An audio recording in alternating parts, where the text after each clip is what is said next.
to take this opportunity to thank Miri Montalvo for requesting this tutorial featuring the e.l.f. Studio long-lasting lustrous eyeshadow in Toast. This is the golden shade, and along with this e.l.f. Studio eyeshadow, I will also be using a palette from Sleek. This is the Sleek Eye Divine Mattes Palette Volume 2, and I will be using 3 shades from this palette along with the lustrous eyeshadow. As a transition shade, I will be using the shade Flash from the Sleek Eye Divine Matte Palette Volume 2. I'm starting this look with primed eyelids and defined eyebrows, and I will do concealer and foundation later just because I want to minimize the effect that any kind of fallout that I may get from this look may have. And the first step is getting a really fluffy blending brush, and I have Flash on it. This is a shade that is quite close to my own skin tone, and I'm going to apply this right above the crease, and this will act as a transition shade. This shade is just a bit darker than my own skin tone, but you want to get something that is not radically different from what your skin looks like. And although this shade is not very visible on its own, it will really help to blend everything together later. Now that I have that shade above the crease, we can come in with a really thin flat shader brush, or even a concealer brush would do. This is a really thin synthetic brush. I find that this type of brush works best with the whipped gel texture of these long-lasting lustrous eyeshadows. Somehow they do not work very well with regular fluffy eyeshadow brushes. They do work well with the finger, but I think that a brush affords you more control in depositing it all over the eyelid.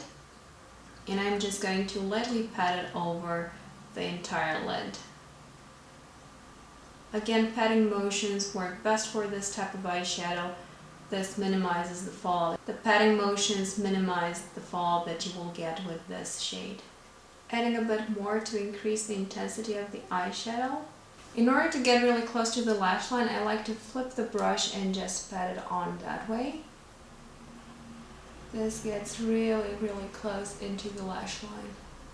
I don't know if you're able to see this, but I actually got quite a bit of fallout underneath my eye, and this is why after I'm done with the eye look, I will go in with eye makeup remover and clean out this whole region, and then I will go on to applying concealer. I don't wear foundation all that often, but if I were to wear foundation, I will definitely do foundation after the eye look, because any kind of fallout from this really shimmery eyeshadow will have a significant impact on the rest of your makeup if you do not clean up afterwards. I'm going to switch to a regular blending brush, and I'm going to apply a bit of that vibrant purple to the crease of the eye and the outer V. This is called Highness in the Sleek Matte V2 palette. And the aim here is to diffuse it as much as possible in the crease, keeping most of the darkness to the outer V area. And I really do hope that you are not able to hear my neighbors fighting. I'm afraid that I have no control about that. Picking up a bit more highness, and I start depositing it on the outer V, and only afterwards do I start coming in. And since I don't have the biggest of eyes, I don't come all the way in. If your eyes are bigger, you can come all the way in. I find that this form is more flattering for my eyes.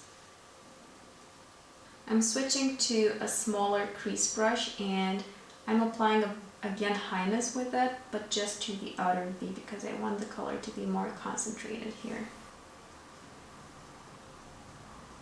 Man, my hair is in the way today. So applying highness just to the outer V. And this would also be a good time to apply a highlight. I'm coming in with a matte white highlight today, because this toast that I have going on all over the lid is such a shimmery shade. I wouldn't want to have a too glittery look. And the shade that I am using comes also from that Sleek palette, the Mattes Volume 2, and it's called Pillow Talk. And I'm applying it just in the inner corner and underneath the highest point of the brow, and diffusing it a little bit because this is actually quite a potent color. And in order to take care of this rather harsh transition line that I have going on over here and to blend all these different shades together, what I'm going to do is go back to that really fluffy blending brush that I first used and go over the transition area. Kind of try to blend everything in together. Make the look more diffused and softer. I want to add a bit more drama to this look, so I'm coming in with that crease brush, the really small brush, and a bit of that black shade, which is called Noir, in this sleek palette. And this is such a pigmented black. It's definitely one of the most pigmented blacks that I own, so you only need to touch the shade and this is what you're getting. This is really, really intense. And I'm only applying this to the outer V. Be dragging it a little bit inwards there, but definitely not doing the whole crease. And because I find this to be quite dramatic, I'm going back to that blending brush with Highness on it, the vibrant purple color, and blending out the crease with it. So I'm blending the crease,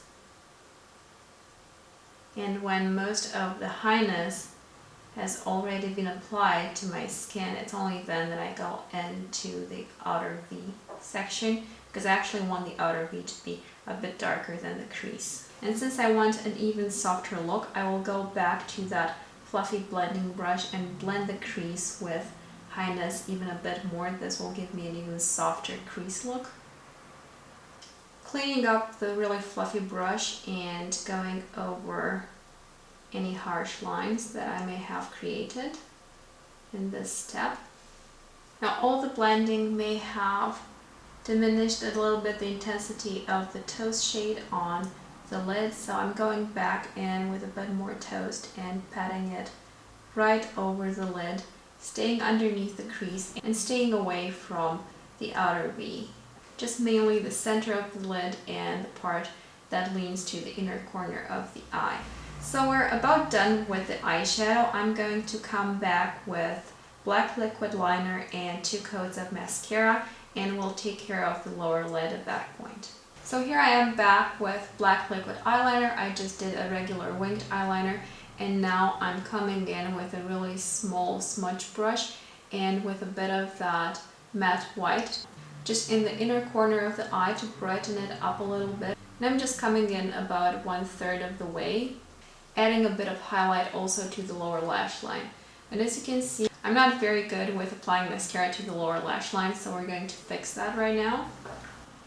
Next up, we're going to pick up a little bit of that long-lasting lustrous eyeshadow in Toast with the edge of the brush, and we're going to smudge it in on the second third of the eye, and it really helps to look up while doing this. So I'm looking up and smudging a little bit of Toast just on the second third of my eye, kind of tying in the upper and the lower lash line. This will add just a bit of that glittery golden eyeshadow on the lower lash line as well.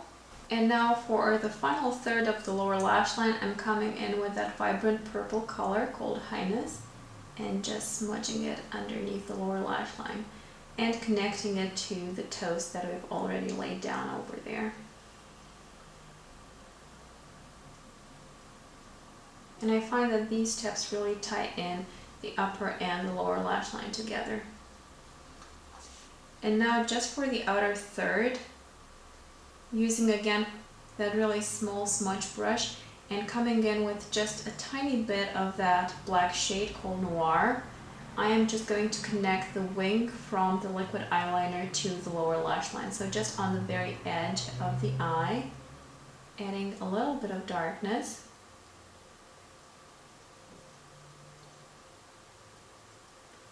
And I want to take care to stay really close to the lash line while doing this, so not bringing it down very far. And I find that that adds a little bit of definition to the eye. So this eye look is now complete. This is a goldeny and purpley smoky eye that I think is very flattering for brown eyes, but I can see this working with a variety of eye colors.